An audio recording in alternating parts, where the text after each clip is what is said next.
Okay, ladies and gentlemen, here we go with the 2017 AP. Number 6, one of my favorite questions right here. What you'll notice is they gave us a table of values, which I redrew so we can see a little easier. They gave us a graph of the function h. The table of values is for g, the graph is h, and the original function that they give me an actual function for is f. They're going to ask me things. The reason why I think this might be there is, remember I said it's going to be a lot about derivatives, and this is a non-calculator question they could give with a calculator that really wouldn't help you out at all. So they're going to ask me a lot of things about slopes and derivatives, and I'll have to find them for the different functions that I have listed below and apply my derivative rules as we go. So part A says find the slope of the tangent to the graph of x at x equals pi. It says find the slope of the tangent at f of x equals pi. It doesn't say to find the tangent line, so I'm not going to my line formula. So the slope of f would be f prime. And f prime of x for the function above there would be derivative of cosine? Oh, negative sine. So I'm going to do it like this, and I'll explain it in a second. 2x plus e sine of x times cosine of x. So that is the derivative of that one right there. The first part was really sine of 2x, negative sine of 2x times 2. I wrote the 2 over to the side there. And then this was no calculator problem. You had to figure out by putting in pi. But if you put in pi, you'll notice that you get a nice easy answer. Negative 2 sine of 2 pi.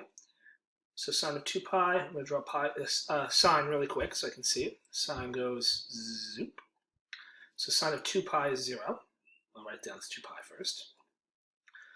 Plus e sine of pi times cosine of pi. Technically, for the AP test, if this was a non-calculator question, you could leave it like that. Let me move this over for a second. However, as a calculator problem, we might have to solve it on out. But the sine of 2 pi is equal to 0. So this becomes 0 plus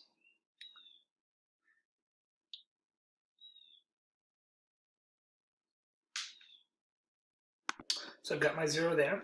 Now I'll do e to the sine of pi. The sine of pi, which is right there, is also 0. So this piece is 0, e to the 0, which is 1, times, oh right, I see the 0 to start with. The cosine of 90, sorry, cosine of 180. Cosine starts up here, down, there it is at 180, is negative 1.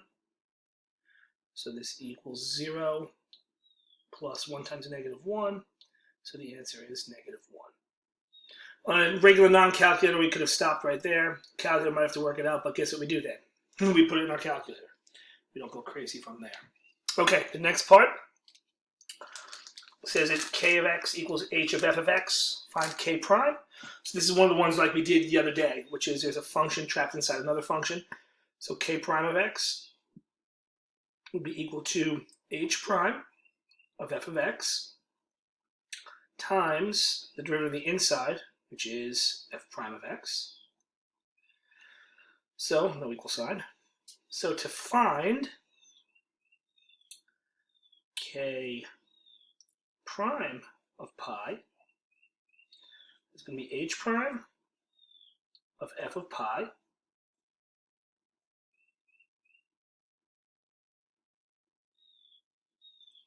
times f prime of pi. So you can see they got me jumping all, I'm going to take this page off for a second here because I need the room. They got me jumping all over to figure out things for these problems. So what I have to find first is I have to find f of pi. If I put pi into the original equation here,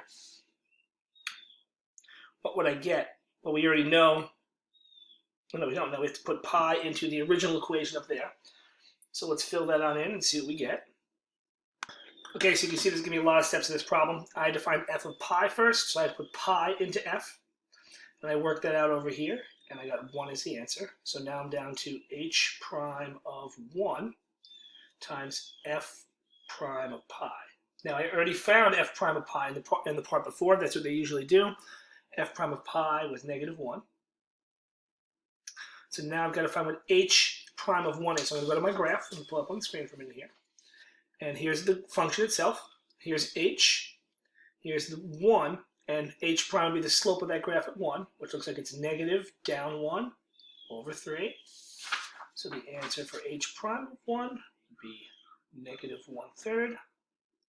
Multiply those two together and get 1/3 as an answer. So just so you know what you'd have to do to get this part right, if you wrote this down right here, just that, that's enough for half of the credit. And half of the credit gets you a 3. So if you mess the other stuff up along the way, don't go crazy. You're still getting half the credit for the part we just did right there. Okay, on to part C. C says let m be a function defined by that right there. We have to find m prime of 2, and just like the other day, I have a product rule. So it's going to be u prime. This is my u. This is my v. U prime is going to be g prime of 2x times 2. That's u prime. V is h of x. Plus, I'll write it down somewhere. U prime v plus uv prime. So I've got u prime v. Now I need u. Is that a negative 2x? Oh. Thank you, Lynn. I found it. U prime v plus u v prime would be h prime of x. So I've written all those answers down. I'm going to move it up a little bit so you can see a little bit better. And now we're going to have to find those values from either tables or from graphs or from functions. Now, in this one, f is left behind. So everything is going to be either on the table or on the graph, which we have right here. Let's find the g stuff first. I'm going to move this out of the way for a moment here. Okay, so I'm sticking in 2 into the equation. So I've got to find g prime of negative 4 times 2 times h of 2. So that'd be the first part. So g prime of negative 4. I go up to here. Here's g prime. Here's negative 4 is negative 1. So this is negative 1 times 2. And then h of 2 is the value of h at 2. I know a lot of jumping around. Let's go to the graph. Let's go to 1,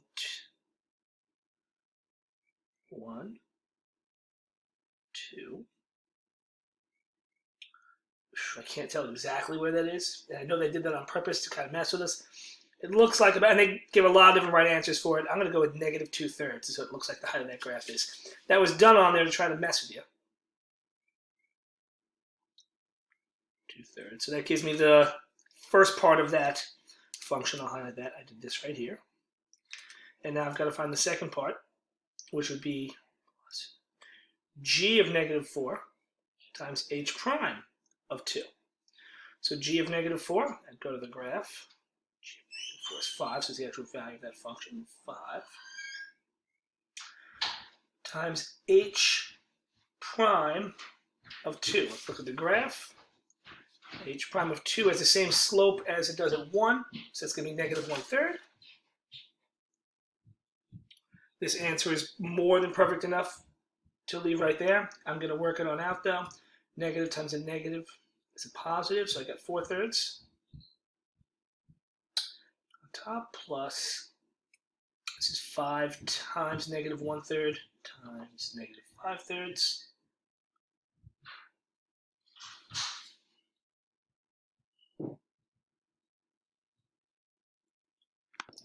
Okay, so we have 4/3 for that one.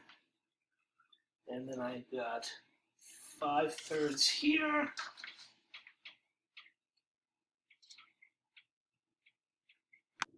So check my quantities. My quantities look fine. Let me check my signs. I've got a negative, and a negative. So that should be a negative. Sorry to keep pausing. It's that time of day where all the connections, connecteds are coming in.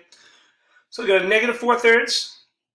It's a negative times a positive, so it's still negative 5/3, which is negative 9/3. I could leave like that, which is the same as negative 3. Okay, last part of the problem. I'm going to bring it back over so we can read it for a second. It just says, is there a C that exists in this closed system such that g prime of C equals negative 4 and justify? As soon as you see justify, you're going to work backwards. Justify means there's going to be one theorem that applies to this. And if you were to look through your list of theorems, this looks like a lot like the mean value theorem, where fib faba has to equal f prime. In this case, it's not fib faba because our function is g.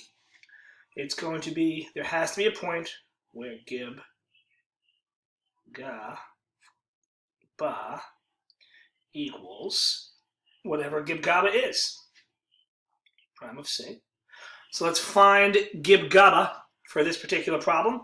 Let's fill in our values. So I'll first, I've got -3 to -5, -3 minus -5 equals, so if I put in g of -3, g of -3 is 2, minus, now I need g of -5 is 10. 2 minus 10, I think you know what's going to happen here. It's going to be -8. -3 minus -5 is 2, which equals -4. So because the average slope is -4, I can write by MVT, there must be a point where, I'm right on the corner there, g prime of c equals -4. So as soon as you see justified, we're going to go to our list. It's almost always going to be MVT. There's our next video. Good luck.